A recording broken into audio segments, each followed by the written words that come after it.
If you were to design a fruit from scratch, would you ever think to name it after a tree and another fruit it has nothing to do with? Imagine biting into a banana and calling it a moon potato. Sounds ridiculous, right? Yet somehow, pineapple became the official name for a spiky tropical fruit that doesn't grow on pine trees and tastes nothing like apples. So, why on earth is it called a pineapple? Let's find out, right here on the History of Things. To understand this fruity mystery, we need to rewind to the 15th and 16th centuries, the Age of Discovery. Back then, European explorers were sailing around the world, discovering all sorts of strange new plants, animals, and foods. And instead of inventing new words, they compared everything to what they already knew. When explorers came across this golden, spiky fruit in South America, they thought, well, it looks kind of like a pine cone, but it's sweet like an apple. And just like that, pineapple was born, simple, descriptive, and totally logical to a 16th century explorer. But the pineapple already had a name. The native Tupi-Guarani people of Brazil and Paraguay called it nana or ananas, meaning excellent fruit or fragrance.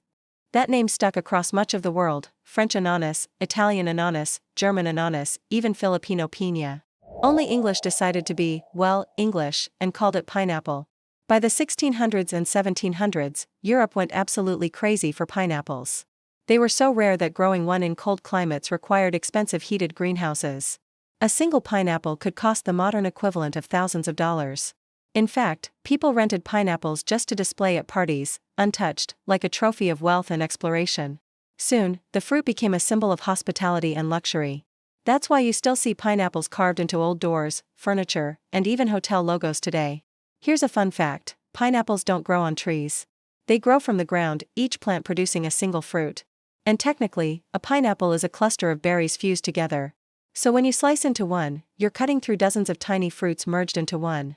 Before the tropical pineapple took over, the word pineapple actually meant pine cone.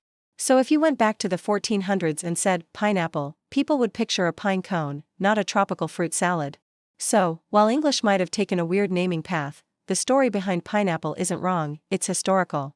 It tells us how people used familiar words to describe the unknown.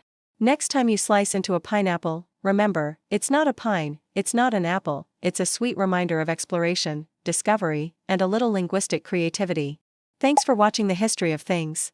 If you enjoyed this story, don't forget to like, subscribe, and comment with the next mystery you'd like us to explore.